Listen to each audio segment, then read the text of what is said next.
세속에서 공부 같은 경우에는 개념을 이해하고 외우는 것만으로도 어느 정도는 충분한 것 같더라고요. 근데 이론을 익히는 데에는 이런 방법이 좀 유용할 수 있지만 마음을 다루는 수행을 하는 데에는 그런 방법이 어떤 때부터는 오히려 좀 방해가 되는 것 같다는 생각이 들었었어요. 특히 이제 마음에서 일어나는 것들을 관찰하는 데에는 개념적인 접근이 도움이 되는 것 같은데 현실에서 일어나는 문제를 해결하는 데에는 오히려 그 개념적으로만 생각하는 건 방해가 되는 것도 있는 것 같더라고요. 뭐 마음에서 일어나는 것들은 장애 이런 식으로 이름을 붙이면서 개념적으로 구성이 가능하고 접근이 가능한데 문제를 해결하는 것은 그 개념들 간의 유기성을 또 다루는 영역이라는 생각이 들더라고요. 그래서 다양한 경험 속에서 검증이나 이제 피드백을 통해서 유기성이나 조건의 유기성에 대한 이해를 하고 이제 또 이해의 폭을 넓혀 나가는 것이 중요하지 않을까 하는 생각이 들고 또 나아가서는 그게 한국 불교에서 이제 말하는 행의 실천의 바탕이 또 되는 게 아닌가라는 생각이 들더라고요. 뭐 딱 개념들로 이루어진 문장을 볼 때는 사실 그 문장에 담겨 있는 서사에 대해서는 잘 알 수 없잖아요. 보여지는 것만으로는. 그래서 그런 법들 간의 상호작용을 이해하기 위해선 그 유기성을 새로운 경험들을 계속 통해서 그런 유기성을 좀 이해해 나가고 실천해 나가는 게 좀 도움이 되지 않나 하는 그런 의문이 좀 들었었어요. 네, 그게 지금 이야기한 거 그게 바로 이제 그 어찌 보면 조건에 대한 이야기를 하고 있는 거예요.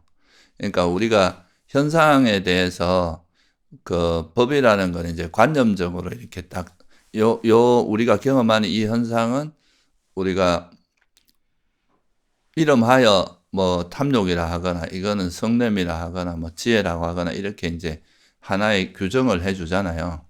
근데 실제로 이것들은 이제 이름은 그냥 뭐 예를 들면 감각적 욕망, 성냄 뭐 이렇게 구분해서 이야기하지만 이게 결코 독립적으로 움직이는 게 아니라 서로가 상호 관계 속에서 뭔가 작용을 하는 게 우리 이제 삶의 또 형태잖아요.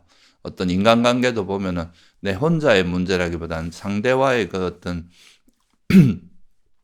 상호작용에 의해서 이루어지는 거고, 번뇌도 내가 지금 화가 나는 것도 단순히 화라는 드러난 거는 화지만 이 화라는 것이 실제로 내 욕망과도 관련이 있고 그건 또 어리석음과도 관련이 있고 이런 되게 복합적으로 이 작용되는 거란 말이죠.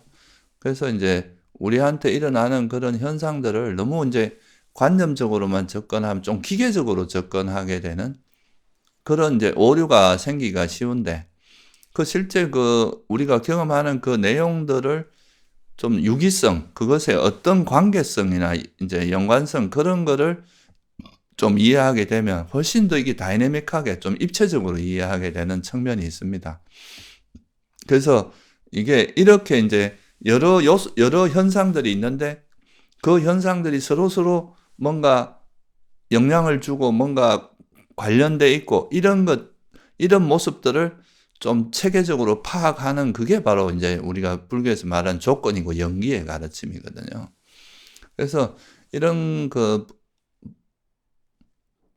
조건이나 연기의 가르침을 제대로 이제 보지 않고 너무 그 드러난 그 현상만 보다 보면은 이게 우리가 우리 삶을 이해하는 데 있어 이게 좀 깊이 이해하기가 좀 어려운 측면이 있어요. 그래서 이거를 특히나 이제 아비담마나 이런 이제 교학 체계 같은 것들이 우리에게 일어나는 현상을 이렇게 부분 그 요소들을 해석하는 데는 되게 탁월한데 이것들의 어떤 이게 이제 그 속에 담겨 있는 내용은 빼고 너무 관념적으로 딱 이렇게 추출해서 단편적으로만 이야기하다 보니까 그 속에 담겨져 있는 내용들 사이의 연관성이나 유기성 같은 게 상당히 빠져버리는 그런 그 문제가 있거든요. 그래서 이제 그런 것들을 이제 우리가 실제 수행하면서 특히나 자기에게 일어나는 마음이라든가 또 그 현상들이 다 주변 조건, 여러 조건들과 관계를 맺으면서 일어나는 이런 연기를 좀 조건을 좀 법답게 이래 보는 연습을 하는 거는 굉장히 좋은 그 주제다. 그리고 그게 이제 어떤 관념에 머물지 않고 우리 삶을 좀 유기적으로 이해할 수 있는 방법이라고 생각합니다. 그럼 그 아까 말씀드린 게 현실에서 적용이 될 때의 이야기도 한번 여쭤보고 싶은데, 수행을 시작할 때 사람들이 이제 알아차림에 대해서 굉장히 많은 강조를 하실 때, 뭐 이걸 좀 극단적으로 알아차림만으로 충분한 것처럼 이제 이야기를 하실 때 의문이 좀 많이 생겼었거든요. 정말 알아차림만으로 충분한 건지, 단지 현상을 있는 그대로 인지하는 것 이외에 더 나아가서 무언가 그걸 해결하기 위해선 또 다른 방법이 동원이 돼야 하는 게 아닌지에 대해서 이제 그걸 또 이제 반조라고 생각을 했었거든요. 근데 최근에 제가 그렇게 의문을 가지고 있던 행위를 제가 수행을 하면서 똑같이 하고 있는 걸 발견을 했었어요.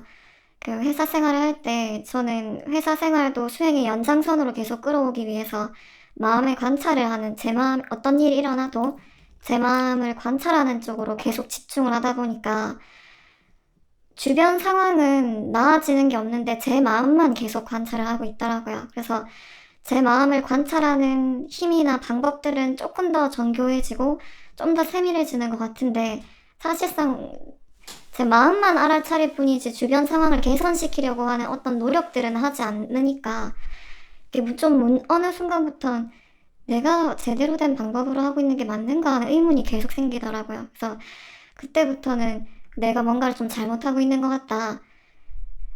상호작용에 대한 이해가 나라는 존재, 한 개인의 이해로만 그쳐서는 안 되고, 이게 다른 타인과 연결될 때, 그리고 공동체와 연결될 때, 사회와 연결될 때, 결국 사회라는 것도 존재의 집단이니까, 그런 전체적인 유기성들도 한 번은 고려를 한번 해봐야 됐던 게 아닐까 하고, 좀 주변, 또 그런 과정에서 일어나는 것들이 뭐 배려나 존중, 이해 같은 것들이 아닐까라고 생각을 했었어요.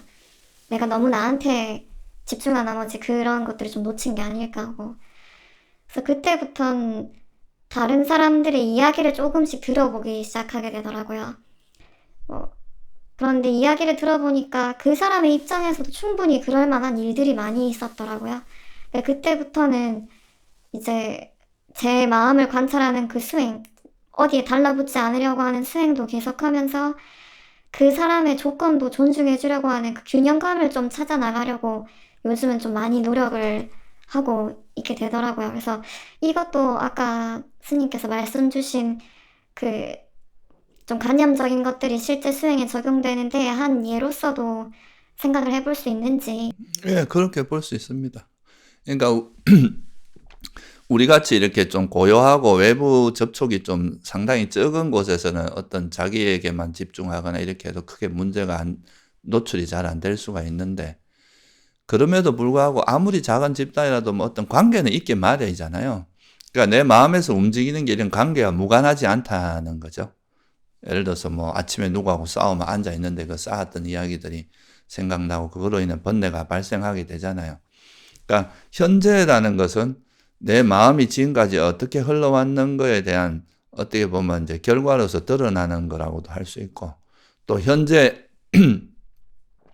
내가 어떻게 행동하는 게 또 미래의 어떤 단초가 될 수 있잖아요. 원인이 될 수 있잖아요.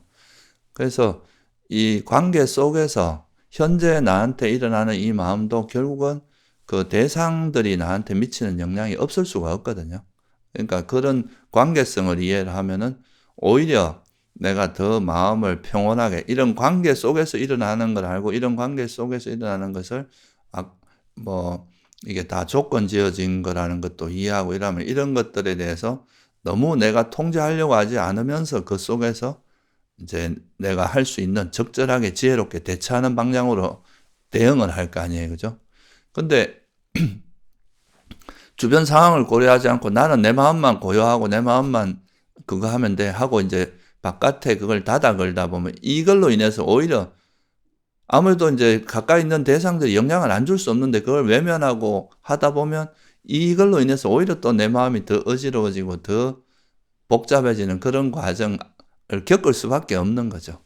그래서 주변을 어느 정도 이렇게 주변의 조건들을 이해하면서 그 속에서 내가 마음을 이제 이런 조건이라는 것들이 다 변하고 내 마음대로 되기 어렵다. 이런 큰 전제, 이런 진리를 이해하는 바탕에서 이 조건 속에서 내가 어떻게 대처해야지, 그러니까 욕망이나 화가 일어나지 않고 지혜롭게 대처할 수 있는지 이렇게 바라보는 것이 훨씬 유기적이고 올바른 방향이라고 볼 수 있습니다. 그래서 아까 질문한 내용들은 그렇게 관계 속에서 이해하는 게 바람직하다고 봅니다. 그 과정에서 주변에 좀 불필요한 긴장감이나 그런 분위기를 좀 타이트하게 만들었던 것들도 많이 제거가 되는 것 같더라고요. 그래서 제가 그런 마음을 좀 놓고 주변 맥락 속에서의 저의 작용되는 부분, 이런 것들을 함께 보다 보니까 오히려 좀 주변에서 함께 긴장감이 좀 풀리는 그런 작용도 있더라고요. 요즘은 좀 실생활에서 이런 부분들이 좀 수행에 좀 이득이 좀 많이 드러나는 것 같았어요. 예, 그거 아주 좋은 경험이라고 봅니다. 그러니까 결국은 이제 예를 들어서 어느 집단인데 누구 하나가 막 날이 서가지고 이렇게 이렇게 행동을 하고 있으면 다른 사람들이 그 말을 안 해도 그게 영향을 안 받을 수가 없거든. 이건 다 서로 조건지어져 있기 때문에. 그런데 이제 그런 서로가 서로를 약간 배려하면서 서로에게 피해를 주지 않고 또 지혜롭게 행동을 하면 이게 되게 물 흐르듯이 이게 이제 자연스럽게 이 관계가 형성이 되고, 그러면서 그렇게 긴장하지 않고 이제 그 관계를 이끌어 나갈 수 있는 그런 조건이나 여건이 형성될 거 아니에요. 그죠? 그러니까 그거는 진짜 자연스럽게 그렇게 하는 것이 본인에게도 이제 그렇게 주변의 저항이나 내가 혼자 뭘 하겠다고 주변을 외면하고 이래 있으면 또 자기가 아무리 그래도 밖에 시선을 안 느낄 수 없거든요. 그럼 또 그런 거에 대해서 긴장을 하게 되고.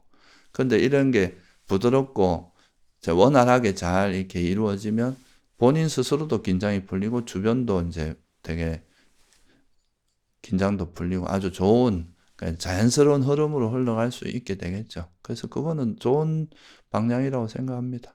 감사합니다.